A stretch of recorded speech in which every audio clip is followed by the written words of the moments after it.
find contemporary and a wide range of unique gifts for children and adults. Laterna is your go-to place for genuine and contemporary books and lifestyle products for wholesale and retail customers. We stock business books on management, leadership, financial success, entrepreneurship, personal development, and so much more. We carry children's fiction, non-fiction, educational books, CDs, and DVDs.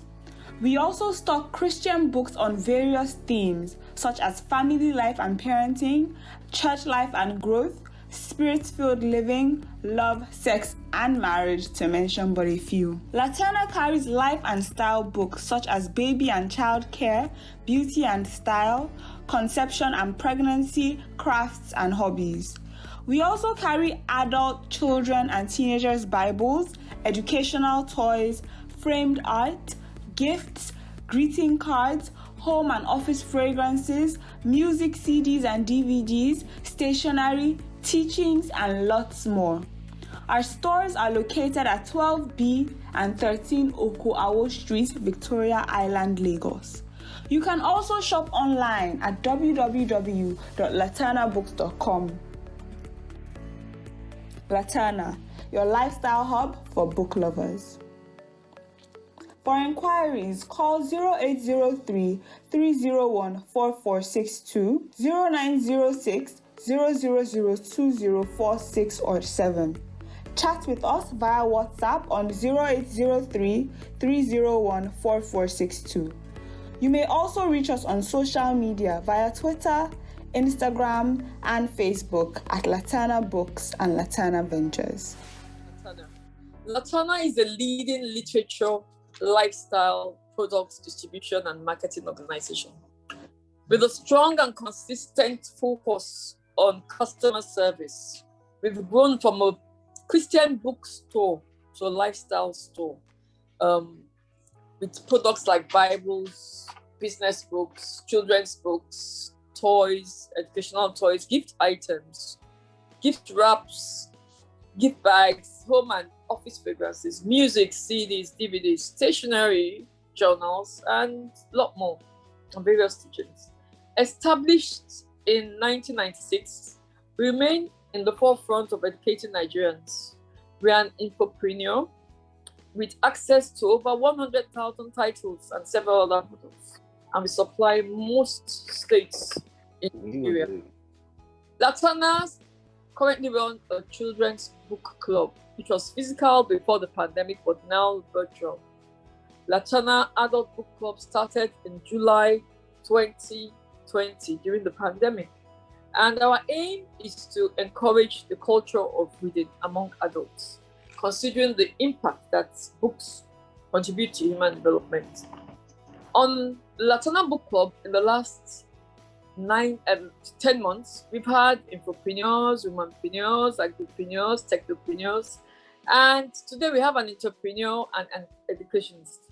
But before she comes on, one thing we're talking about today is leadership.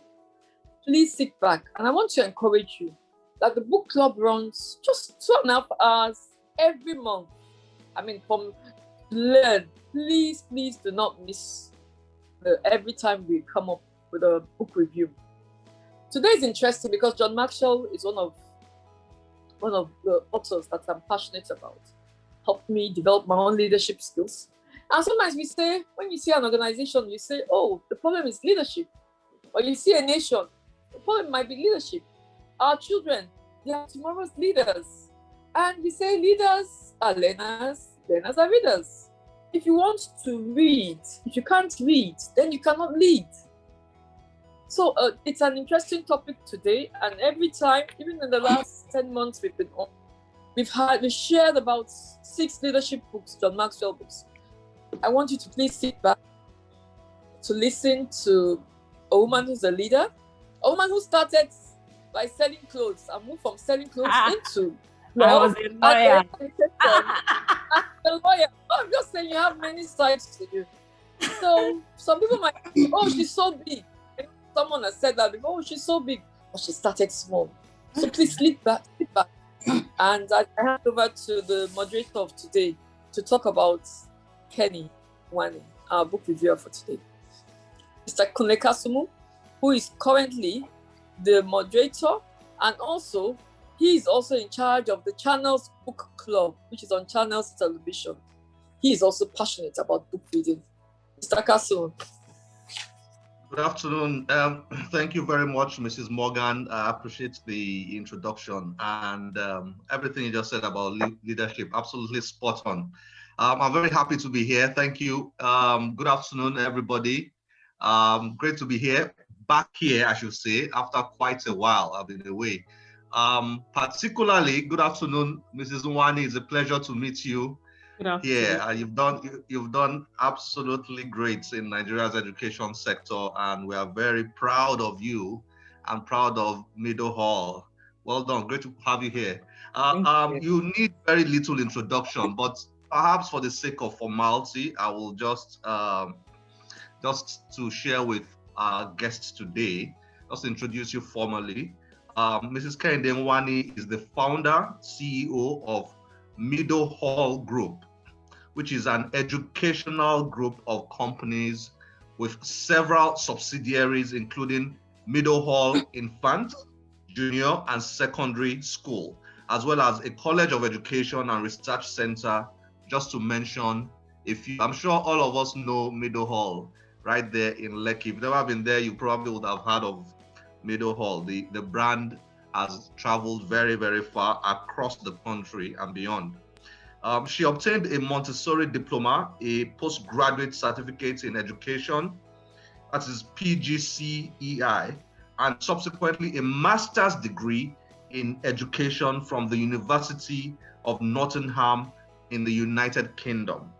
She's also a certified John Maxwell coach, trainer, and speaker. And like she just mentioned a few minutes ago, she actually started out as a legal practitioner, as a lawyer, before she found her passion, which is education. And she has gone into that over the last many years. One of the things I admire about you, Mrs. Nwani, is finding that passion of yours and having the boldness and grace to move into it. A lot of us get stuck in whatever else. You know, few of us find that passion and go for it. And so you inspire us with your story. Thank you very much. So it's a pleasure to have Mrs. Nwani here. Welcome, Ma. Just wave at everybody so they can see you. Hello, everyone. Can you see me? Hello, Dr. Nwani. We can see you. Yes, we Yes, can. will. Thank you. Okay, great. I hope you can all hear me. I hope my audio is clear. Very. Yes, Okay, absolutely. Great. So the way this usually works is our guest speaker will give a presentation on the book that we're reviewing. The book today is The Leader's Greatest Return by John C. Maxwell. John C. Maxwell is my favorite author on leadership. He's written over 100 books. When I think of John Maxwell, I wonder what I'm doing with my life. He's written over 100 books in over 50 different languages. Incredible. And most of those books have sold in millions of copies all over the world. And apart from that, you know, he speaks, he teaches, he trains. It just inspires all over the world. So it's a pleasure to have his book in focus again. I will hand over now. After Mrs. Nwani does a presentation, we'll then have an interactive session before we round up. So I will quickly hand over now to Mrs. Nwani to review the book, The Leader's Greatest Return by John C. Maxwell. Over to you, Ma. All right. Thank you very, very much. It's an honor to be here today. It's actually very early. It's 7 o'clock here. So if I still sound a bit groggy, it's Pastor Yinka that caused this. It's really an honor to be here. My favorite people, Pastor Rems and Pastor Yinka. You know, I'm honored to be able to review this book by John Maxwell. You know, the entire Laterna team, you're just awesome. So, and of course, We thank God for waking us this morning, for being with us this day. Now, I'll be talking about my favorite author as well. In fact, I call him my friend and my mentor.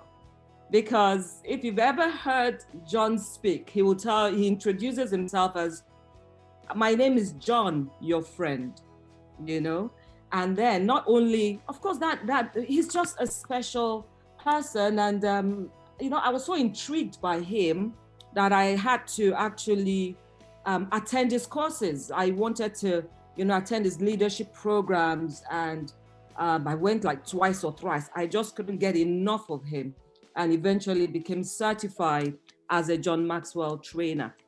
So he's an enigma. There's no, I don't know anybody, like John Maxwell. When Mr. Kasumu said, you wonder what you're doing with your life. When you look at John Maxwell and all he's been able to achieve, he's just amazing. All right, so, what the problem with John Maxwell's books are, the problem that I find with his book is the fact that every sentence matters. Every word is loaded. Every paragraph, can be another book. So honestly, reviewing this book in 20 minutes, God will help me. I'm just going to try as much as I can. So the title of the book says, The Leader's Greatest Return. The leader's greatest return. And when he's talking about that, he's actually talking about return on investment. The great leader's greatest return. And even as I talk about this, I'm going to ask everybody, do me a favor. I like to reflect a lot. I don't think we do enough of it. And what I'm going to be asking you to do is just please reflect on, everything I'm going to be talking about. Ask yourself questions, because that's exactly what I did. I didn't bother preparing a PowerPoint or anything, because I want to make this as real, as practical as possible. And that's what Pastor Yinka told me to do as well. So the leader's greatest return is talking about not returning from any journey. It's talking about return on investment.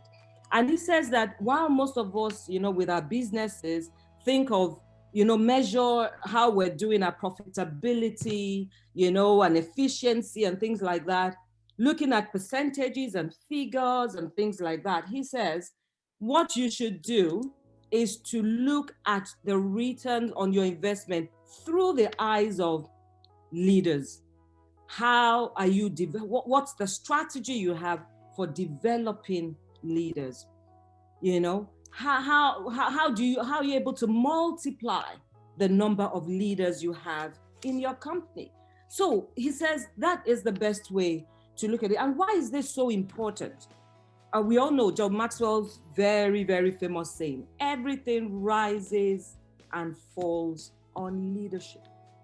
And if that is the case, why don't we take leadership as seriously as we should? Because even the profitability and, the figures and the cash and everything actually depends on, all those things depend on, the leadership structure you have in your company. So that's what he's saying. And he's also saying that we should look around us. There's a leadership deficit everywhere, nationally, globally.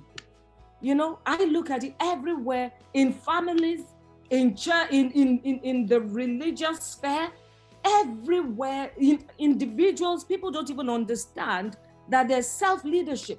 So everywhere you look, there's a leadership deficit. Now his book is divided, this particular book is divided into 10 chapters. And these 10 chapters try to teach us how to develop leaders and multiply leaders in our companies. The first chapter, identifying leaders. He says, if you want to develop leaders and you want to multiply leaders in your company, first of all, you must know what you're looking for. A lot of people have the strategy that I would know the leaders, potential leaders in my company when I see them. That is what I call a Sarah approach. When I see them, I would know. But he says, that for you to know your potential leaders, you need to know what you're looking for.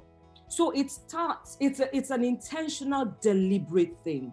And that's what he talks about when he talks about identifying leaders. He uses a very interesting example of sometimes, because he speaks everywhere all over the world, you have people who carry the placards waiting for him. He says there are two types he has noticed, two types of people. Some already know him because they have gone to research. And so when he comes out, where they can identify him, they know who he is, they approach him immediately. He said, but some others are just carrying the placard, John Maxwell. They don't know, they don't have any idea of who he is, what he looks like. So he says, in order to be able to identify people, you need to know what you're looking for. So the first question I want you to reflect on is, what are you looking for?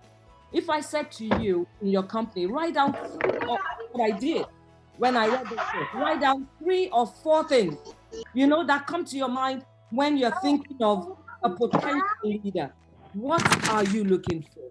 He says the way to start, and the beautiful thing about John Maxwell is he will tell you what to do, and he will tell you what to do and how to do it. So he says the place to start when you're trying to describe leaders in your company, the place to start when you're trying to describe what you're looking for in leaders, it says the place to start is by doing a needs assessment. The same way we do needs assessment when you're looking for staff, or when you're trying to reorganize your company and you're trying to, do a staff audit. It says, do a needs assessment. Where do the gaps lie? What are the kind of, people that you need to fill the gap? So once you understand, of course, based on your vision, once you understand that, you are clear on the kind of leaders you are trying to develop. So you need to start from doing a needs assessment. Once you've done your needs assessment, it says, look within, that's just of the first chapter, look within your organization. Are there people that fit? Because it's always better to look inwards first.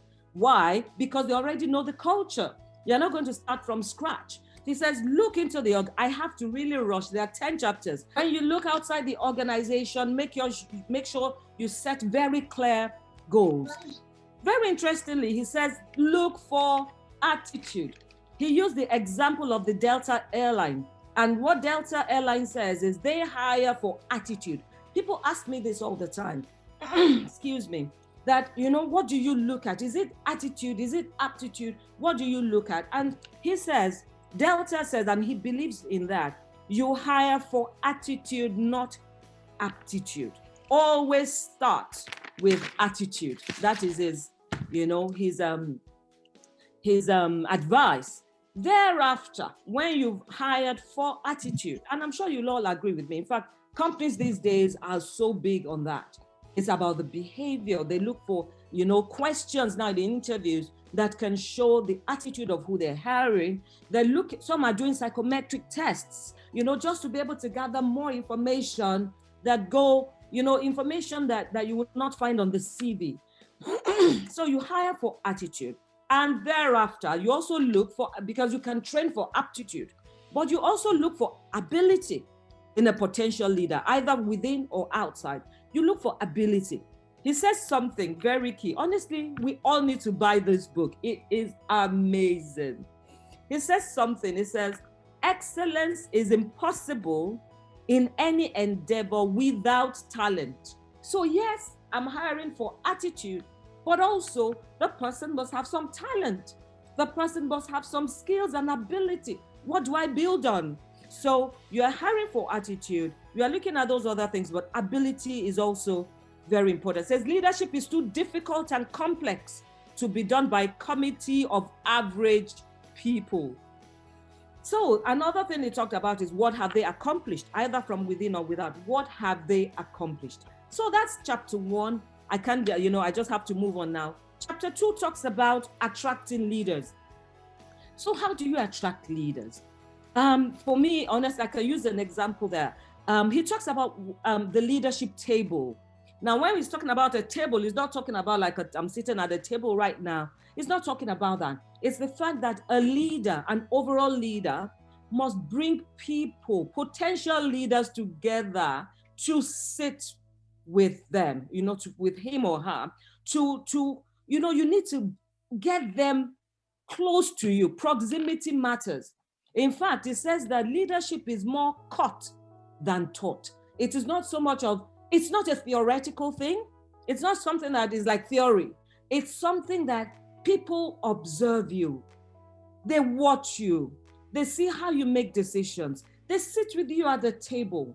They understand your thought process. And once you are able to do that, proximity, you begin to rub off on them. They can study you. So he's saying to attract leaders. You remember, we're trying to see how we can multiply leaders in our company. It says to attract leaders, we are to bring them close to us. It says not only that, make sure that you give them opportunities to practice. Practice makes perfect. Give them, don't micromanage. Give these people the opportunity, calculated risks, I call it. Give these people the opportunity to do certain things. Honestly, it has worked for me. I said I'm going to make this practical. I remember when COVID-19 struck last year.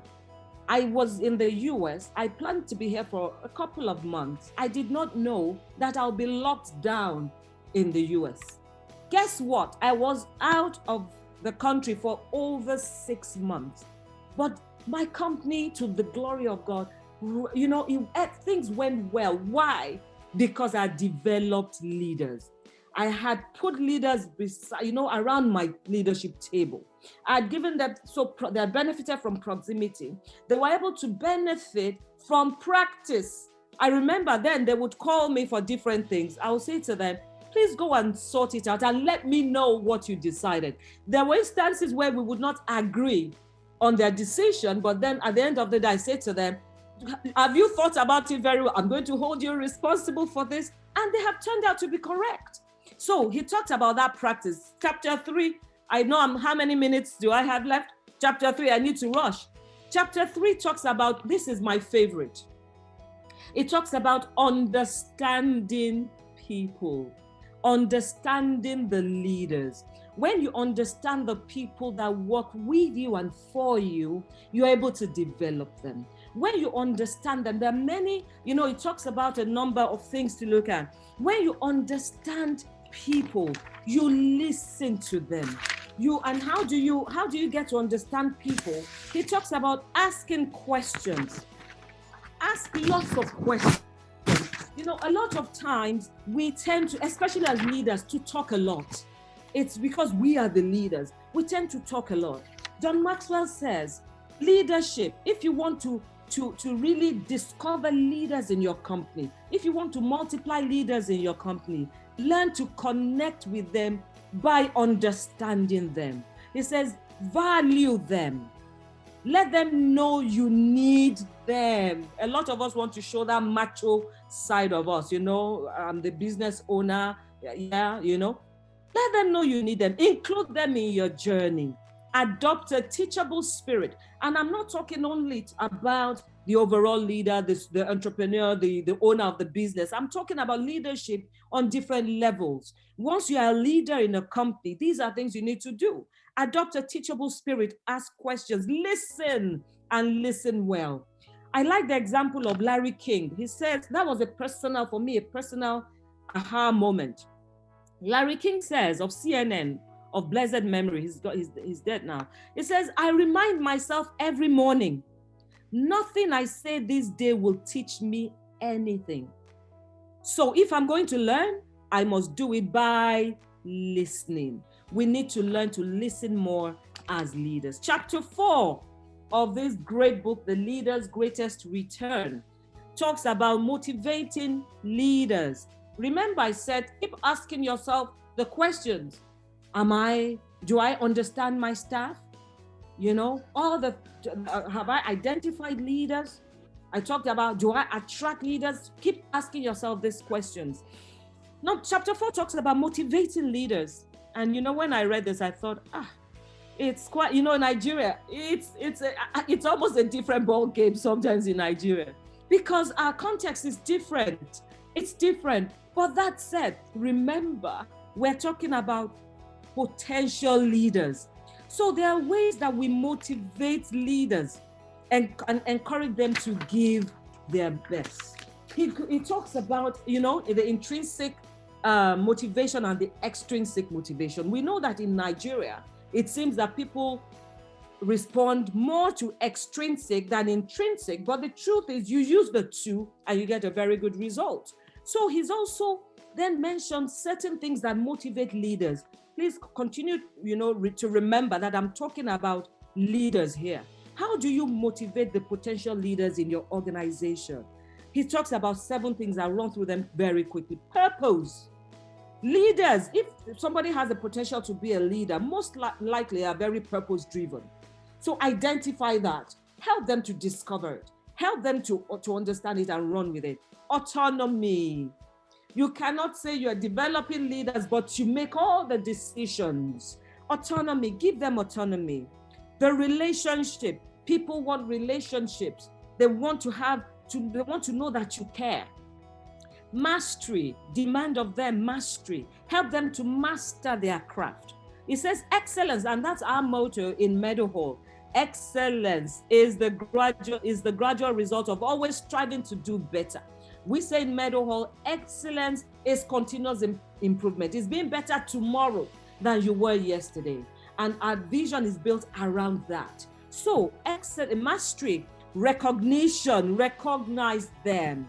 When they do well, recognize them. And of course, there's the monetary aspect.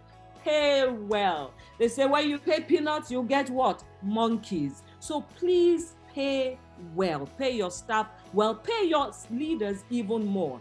Now, that's chapter 4, 5. I'm rushing. Chapter 5 talks about equipping leaders. Honestly, I really loved this. Because some of us I love to mentor leaders, but sometimes you're wondering, and that's also why I went for the John Maxwell course. I wanted to know more on how to equip leaders, and he gave us some models that I really enjoyed. He said that in the past he used to equip leaders, modeling, mentoring, monitoring, motivating, and multiplying. It says, but now what he does is this: every leader, please listen, or everyone under the sound of my voice. He says what he does now is, it starts with, he says, I do it. He does that thing that he wants the potential leaders to do. So he starts by doing it. The next thing he says, I do it and you are with me. Remember, I talked about proximity. Then he said, you do it and I, as the overall leader, I am with you. I'm not far from you. I can guide you. Thereafter, you then do it because I'm raising you and developing you as a leader. And finally, you then do it and someone else is with you. So that is the way you develop and multiply leaders. Chapter 6. How many more minutes, Mr. Kasumu? I'm really rushing. I don't want to. One more minute. 1 more minute. I'm on chapter. You see that? But that's good because everybody then needs to get the book. Get the book. Chapter 6 talks about how we can empower leaders. Talks about, why a lot of us don't empower leaders. But then it talks about what to do to empower leaders. I'll skip on that. Positioning leaders talks about not just developing leaders as individuals, but actually developing leadership teams. Remember, in the 21st century, it's all about collaboration. There's no one-man show anymore. So don't develop people as individual leaders. You develop them as a team. Then there's the chapter 9 talks about reproducing leaders, and also chapter 10, compounding leadership, talks about the 80-20 rule, and the fact that these leaders, they might not be so many in the company, the 20%, but trust me, they will give you 80% of the success you need. I round up by just saying, honestly, a lot of what he said in this book, I would say that we have learned a lot at his feet, at the feet of John Maxwell, and we've been able to incorporate into our company. And to the glory of God, today, I can see even through this book that we are on the right path. I would suggest that we all read this book and really understand leadership the way it should be. And I'm sure that great success we would achieve great success by God's grace. I hope that I've been able to make some sense in 20 minutes. a lot. You made a lot of sense. Thank you so much, Mrs. Wani. Thank you. That was beautiful. That was excellent. I just didn't want you to stop, but we're compelled by time to stop you. So thank you so much. Yeah, I'm sure there are questions. I'm sure people have questions. So please, if you have any question at all, please feel free to post it in the chat room. And in a few minutes from now, if you prefer to just raise up your hand to ask the question, please feel free to do so. But let me ask Mrs. Nwani, I've got two questions for her before we open the floor for everybody else. My first question is the central theme of this book. What would you consider the central theme of this book? What I think is a central theme is, so I will need you to please correct me if I'm right. What I think is the central theme of this book is that an organization's greatest return on leadership is when the leader produces other leaders. If a leader raises other leaders for the organization, that will be the greatest return on investment in that leader. Is that correct? Yeah, that is it. It's developing and being able to multiply. So it's that multiplication effect. So you're not just the only leader, you're able to multiply other and grow so many leaders in a company. That way the company will be sustainable. Succession will not be a problem at all.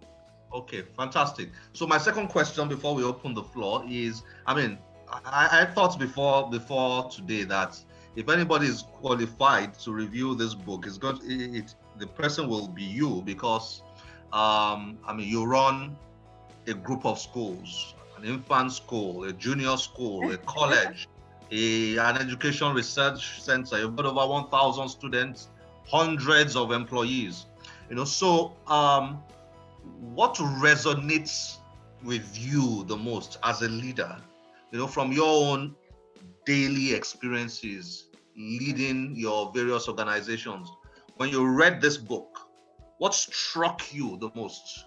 What was should I say what was new to you? It's hard to say what's new to you because you probably would have experienced a lot of these things. But if there is anything that was new to you as you read, please share with us. If there was nothing new, but something that just struck that chord, oh yeah, I'm very familiar with this, but it struck you again in a very special way. Please share that with us. All right. So when I started Meadow Hall in 2000, almost 20 years ago, it was just a school. But as we all know, visions evolve. Over, in the past 20 years, we're not a school anymore. So when we even talk about a group, an education group, we're not talking about a group of schools. We're talking about a group made up of different companies, although they are all, related to education. So we have an edutainment company, we have a consulting company, we have a foundation, we have a research, we have quite a number of things that we do that are not even running a school strictly. Now, what struck me, I would say more of an affirmation, was the fact that I realized very early on that I couldn't do it by myself. And I say this to all my leaders, that I've said to a leader before, the person is no longer with us. But I remember because I was having, very serious issues with attitude. And I had to say to the lady once that, see, if I need to choose between the entire members of staff and one leader, I would choose the members of staff. Because one person cannot do it all. I cannot do it all. So I realized that very early on. So by the time we started having other companies within the group, I didn't have any leadership deficit, because I say, and my people will tell you, I say to people, I am a leader of leaders, not of followers. And it gives you the freedom to do other things. As I'm speaking to you, the school is in session. Things are running. All the companies are running. I have a fantastic head of school. I have a fantastic chief operating officer, the COO. I have a very good structure. I have raised leaders. So for me, it was more of an affirmation of the structure and what I feel that the Lord, the Holy Spirit had already guided me to do. And also from learning from John Maxwell. So yes, fantastic. I'm a leader of leaders. Fantastic. That's really inspiring. Thank you so much, Mrs. Nwane. Thank you for that. Let's open the floor now. If you have a question, please indicate by raising up your hand, and then I will keep browsing here, keep checking to see if there's any hand raised. Otherwise, you could also post your question in the chat room, and we'll read it out, and Mrs. Nwane will respond to it. So I can see Wemimo Olu, don't see his hand is up. Please unmute. Wemimo, please unmute and ask your question. Okay, good afternoon, everybody. Good afternoon. And thank you so much, Mrs. Nwane. I've followed you from afar, and I was just blessed when I heard you were coming on board today.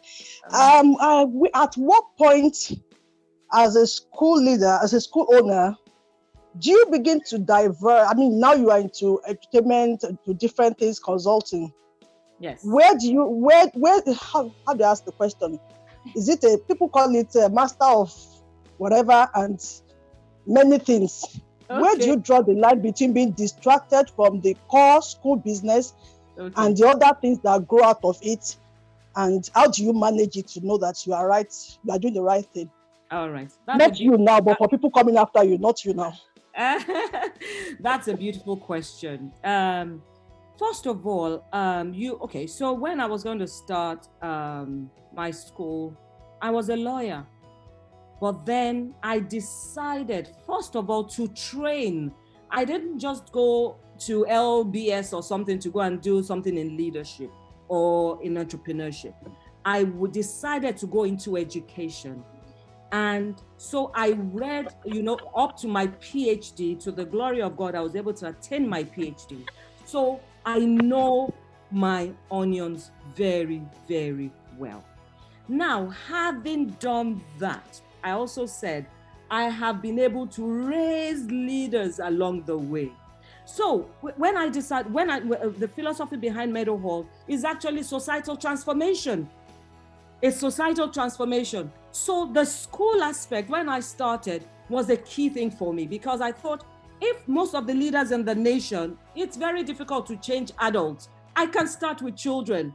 So we focused on that. Along the line, I realized that no matter what I wanted to do with the children, if I didn't get teachers and school leaders to understand what they were supposed to do, I won't be able to achieve. That was why we started the consult. So entrepreneurship is actually looking at gaps that exist and filling those gaps.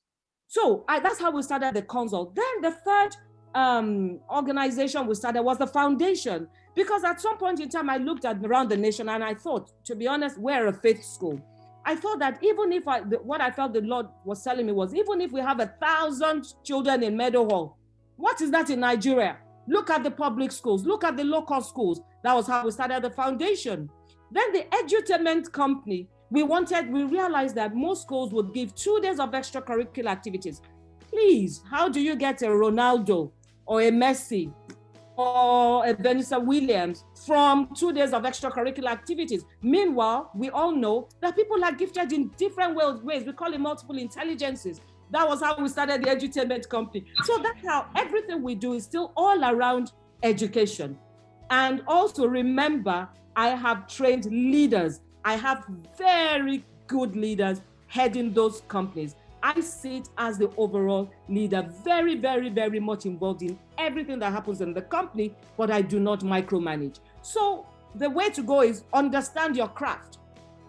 Don't be an entrepreneur that's just there to make money. You don't really know your craft. Develop leaders as you branch out, groom other people to head it, and you remain the overall head.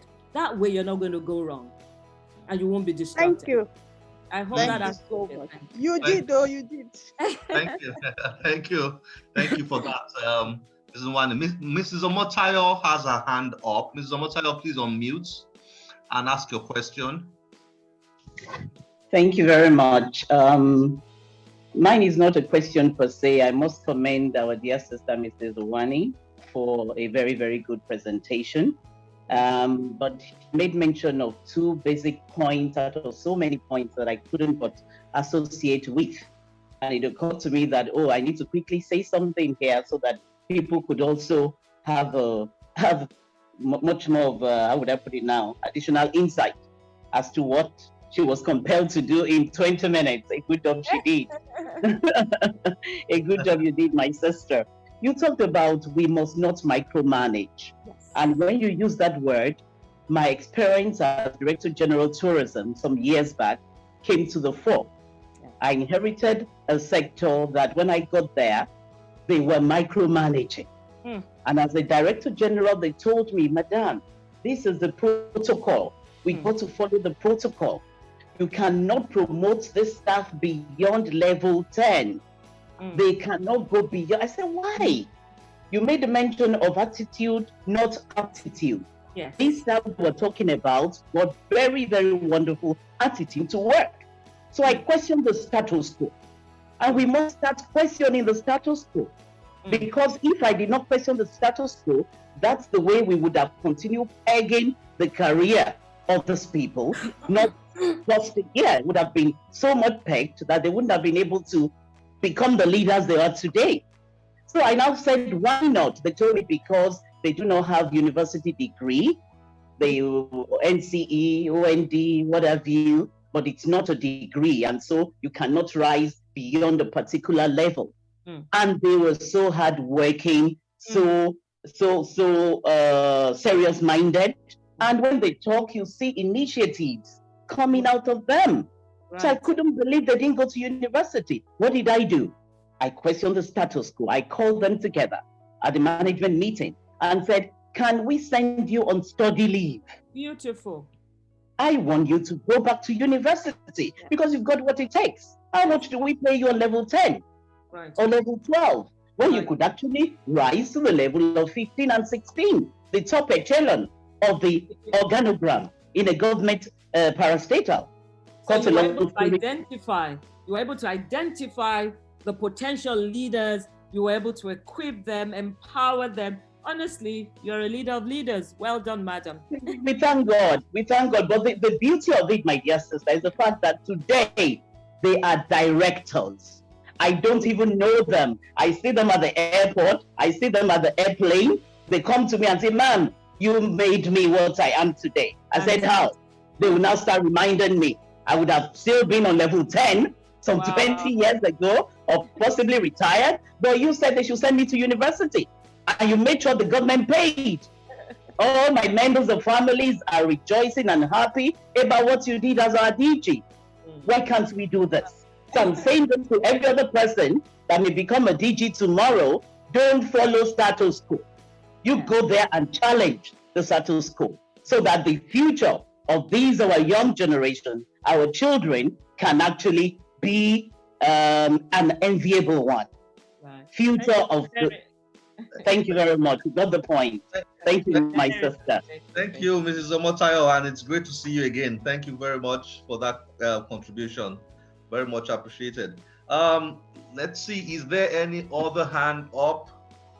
Okay, just checking to be sure. Meanwhile, Mrs. Owani, another question I have for you is about the first chapter, identifying leaders. Yes, identify. How do you? It's interesting what Maxwell wrote in his book, but I would like you to again apply your personal experience here. How is the best way you identify leaders, and how quickly does it take you to identify a leader? Okay. Good question. First of all, like I said to you, I bring people close to me. So when I didn't start this from the beginning, but definitely because I've never really, liked the idea of followers, people, hero, I think it's okay. So I believe it's a leadership trait that I have. I believe in making people better, So I don't need a bunch of people that look to me for everything. I have no desire in that. So when I began having staff, you begin to notice one or two things about people, especially people who take on responsibilities. So I look at people who, I have some staff who will tell you, we are Meadowhall. We are Meadowhall. That for me shows already there's something in that person that goes beyond, they will tell us what to do. They take charge. They feel they're part of it. They take, and I remember one day looking outside my window, and there was a member of staff who was talking to a parent. And I could see, I could hear the conversation. I could see that member of staff taking charge. It wasn't even in a section. So you have to be on the lookout. Remember, I said it. It's not just something I already have in mind what I'm looking for. People who can take responsibility, people who see themselves as part, like owners of the company. So such people, when the opportunity presents itself, I get them around that leadership table. And it's very funny because sometimes all the leaders, people who have grown to become leaders, on that leadership table, I begin to notice, from their conversations, from their suggestions. So proximity helps. Bring them close to you. Have eyes all around your head. As you're moving around I say to my people, there's nobody I don't know here. There's nobody, so nobody needs to come and tell you somebody did this. I know your strengths, I know your weaknesses. So know your people. And when you identify them, bring them closer to you. That's what has worked for me. And sometimes you just have this unction that this person is a good one. Fantastic. You've read a lot of John Maxwell books. How do you rank this? Where is this on your list of John Maxwell books? To be honest with you, I had to check the day when the year was written. I can say it was written, I think 2020. And I thought, to be honest, I say, this one takes the cake. Honestly, I think it's amazing. The man is getting older, but he's doing exploits. He's getting better and better, as it should be. We're supposed to get, to shine brighter and brighter. And I can see that. So for me right now, I'll say this book takes the cake. It is the best I've read so far. Everybody needs to get it. And I'm training all my leaders with this book. I'm going to be training on it. Yes. Fantastic. Dakpo. Now, I'm not sure how to pronounce his surname. In Yoruba, if you don't put the what they call Ami, you may not know how to pronounce. I don't know whether this is Olowo or Olowo or Olowo. I'm not sure. But Dakpo, my apology for if I've abused your name. I salute your courage. And aptitude to go all the way to PhD level. I've been calling you Mrs. Actually, I've been calling you Doctor since. We must always learn the craft first. Yes. That is Dakpo's comment. So well done to you. I totally. Well done. And then Oludayo Shokoya says, thank you so much, Ma, for a powerful review. In your journey of raising leaders, how important is working with people with the right attitude, skill set, and behavioral competencies required to achieve your goals and objectives? I think you have answered this question. I think so. And also, because of our time now, we've got to round up right now. So let me stop here. There are quite a number of comments here, but let me just stop here because of time. It's almost 1 o'clock. So thank you very much, Mrs. Nwani, for today. Thank you for a lovely time. Wish we had more time with you, but thank you. You've been a blessing to us today. I've enjoyed every minute of it, and I hope we do I have the chat. I hope we do have a part 2. I just love anything to do with leadership. and John Maxwell especially. Great. Thank you. So I will now hand over back to Mrs. Morgan. Pastor Remy, you're there. Yeah, right. Our own Pastor Rems. Great to have you and great to see you. Good to see you. So I go ahead? Yes, please. Okay, good afternoon, everyone. And thanks for taking time out to be here with us this afternoon. I mean, this has been a very exciting, very inspiring, very challenging, very knowledge sharing, knowledge dissemination session. Great. Thank you so much. First of all, I want to say thank you to Uncle Kunle. Uncle, it's good to see you.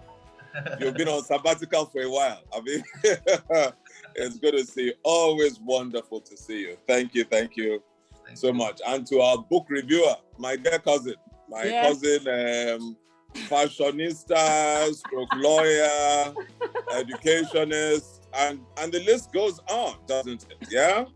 It's not over yet. Like you said, the path of a just shines brighter and brighter. So we look forward to greater seasons of greater illumination. God bless you so much. Thank you. I've posted my request. Do I have a yes?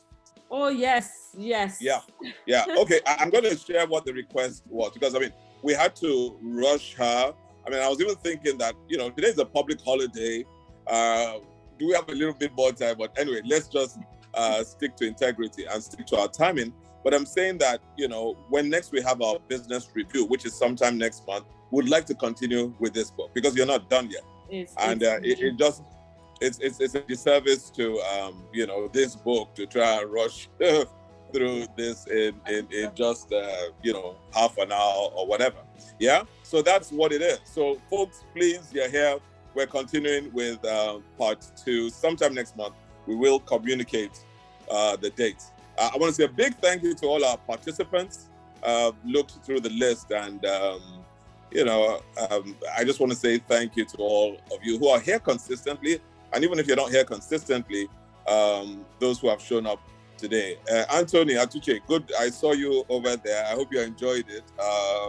And Pastor Benga, also one of our moderators. Thank you so much for all you do. Thanks for joining. Some of our past reviewers, I think I saw Pastor Nana Odejayi and a few other people. So thank you so much. I'm sure you are so blessed by this. And hey, we look forward to, continuing with this. And I think, we're not just trying to sell the book, but I think it is so loaded and will even benefit much more if we can find time to go through the book before we continue with our part 2. I haven't read the book. I've been through little bits of it, but I'm so compelled to sit down and go through this. Amazing book. It's so loaded. Some of us, have leadership in the secular, leadership in the spiritual, and there's a lot to learn. One of the greatest challenges is just leading aright and just steering people into the fullness of their potential. Some of the things you've said have really, really resonated. In addition to John Maxwell, who I've had the privilege to meet, he was in Nigeria some time ago, probably about 10 years ago, and we were part of the people that hosted him. He was really promoting the 21 laws of leadership at that time. Laterna has had the privilege over the years to distribute his books from all his publishers. He was with Thomas Nelson, he moved to Hachette, he moved, various other organizations, Faith Library, and we've just always worked with him. He's been here to Nigeria as well, and it was great, being part of the team that hosted him. Leadership is what he breathes, is what he lives, and that's who he is. And it's just been great to follow him all these years. I'd make mention of another great leader, the late Dr. Miles as well. We've had the pleasure to actually host him here in Laterna a number of times. Great individual as well. And some of the quotes he shared about leadership, continue to resonate. He says, if you want addition, you raise followers. If you want multiplication, you raise leaders. It says the mark of leadership, good leadership, is for things to function at least at the same level or even higher in your absence. So you really have to be prepared to raise those leaders and achieve the greatest return by your investment in the people that are around you. And leadership really is a journey. So as many as were blessed today, so please put the word out and let's have many more people at where we're undertaking part B. I want to say a big thank you to the Laterna team. God bless you all. And of course to my dear wife, PYM, who has just driven this thing. She just tells me, oh, I'm in touch with this person is coming, this is happening. I say, hey, you are fully empowered. Just run with whatever you want to run with. Oh, and that is it, because I tried to do these things, but man, it wasn't really going. But she stepped up there and, I can sit back and just enjoy all of it. The wise man. So we're looking forward to the second session. And very quickly, I just want to introduce our next book. We've had very interesting things. I mean, when we reached out to Pastor Kwajo Emade and, we asked him what book he wanted to talk about, it was, Klopp's biography, wasn't it? The Liverpool football, the football manager. And it was really interesting, his session, very, very well attended. So we have another football book as our next review. The EPL is almost over. The English Premier League, a lot of activity has taken place there in the last few weeks, but it's all, rolling to an end. And for us as, Manchester United supporters, it hasn't worked out too badly. Oh, are you with us? Are you with them? Oh, yes. Yes. Really? But not my husband, but me, yeah. And my children. Oh, really? I didn't know that. We need to have more conversation.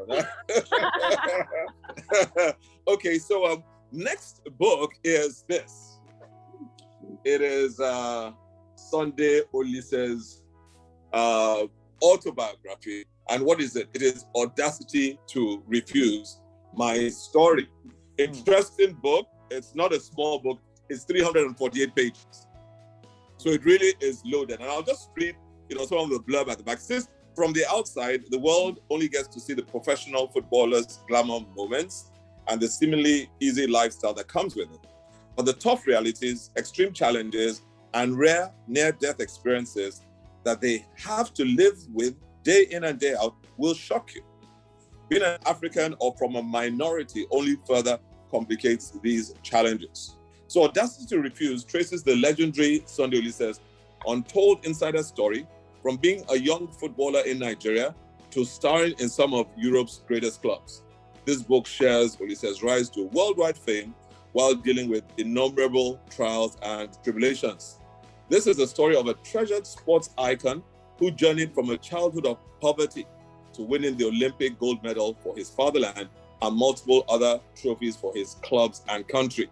In this fascinating autobiography, Sunday Olise guides you through his time spent playing for top renowned football clubs, challenging notions of racism, confronting corruption in the football administration of his country, and gaining both respect and criticism for refusing to accept limitations placed before minorities.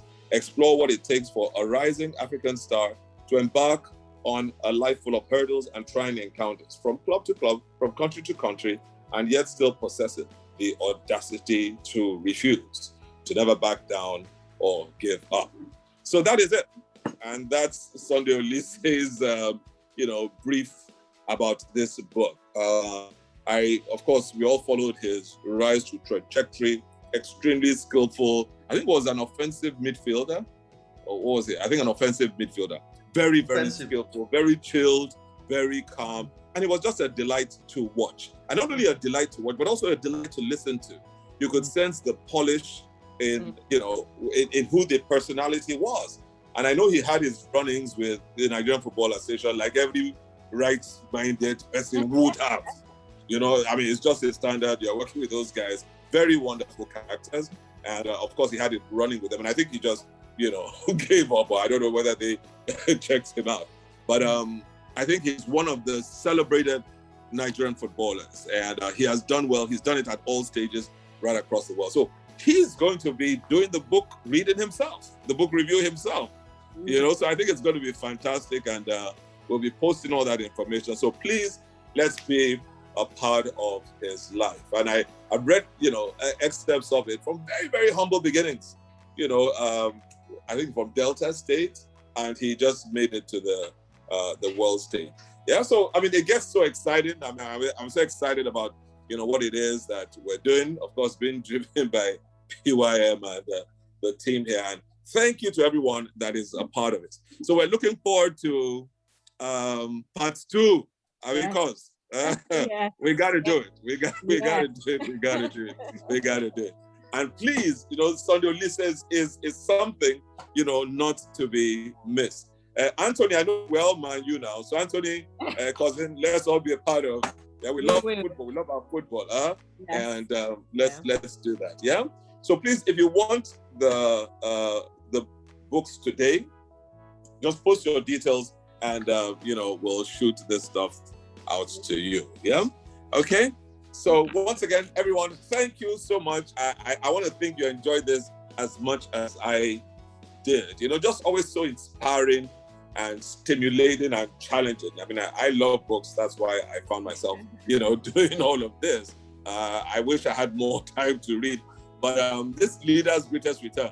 I mean, I have a way of speed reading. I'm going to have to pick this up, and even if it's just to devote half an hour, 45 minutes an hour every day for the next few days, I'm going to run through this. So by the time, we're doing part B, I'll be good to go. Yeah.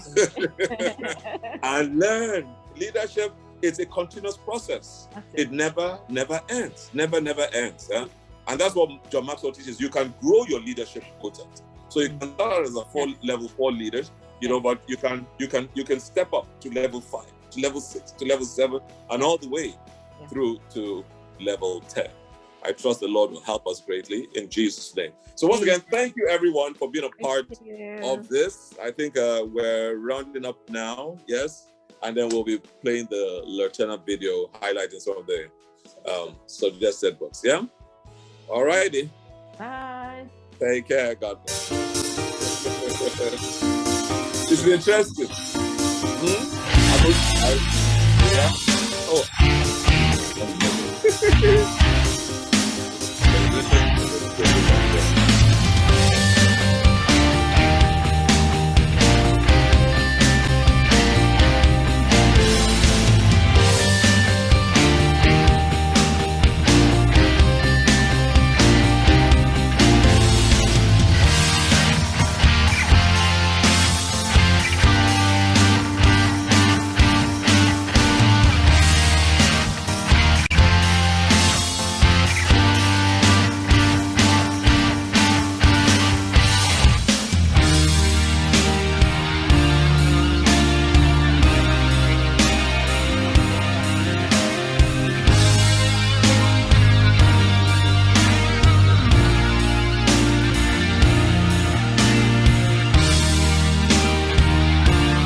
Place where you can find contemporary and a wide range of unique gifts for children and adults. Laterna is your go-to place for genuine and contemporary books and lifestyle products for wholesale and retail customers. We stock business books on management, leadership, financial success, entrepreneurship, personal development, and so much more.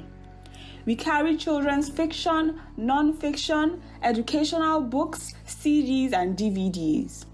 We also stock Christian books on various themes, such as family life and parenting, church life and growth, spirit-filled living, love, sex, and marriage, to mention but a few. Laterna carries life and style books such as baby and child care, beauty and style, conception and pregnancy, crafts, and hobbies.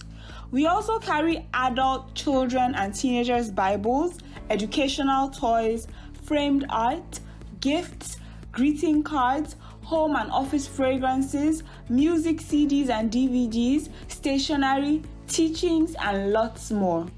Our stores are located at 12B and 13 Okoawo Street, Victoria Island, Lagos. You can also shop online at www.laternabooks.com. Laterna, your lifestyle hub for book lovers. For inquiries, call 0803 301 4462, 0906 0002 or 7. Chat with us via WhatsApp on 0803 301 4462. You may also reach us on social media via Twitter, Instagram, and Facebook at Laterna Books and Laterna Ventures.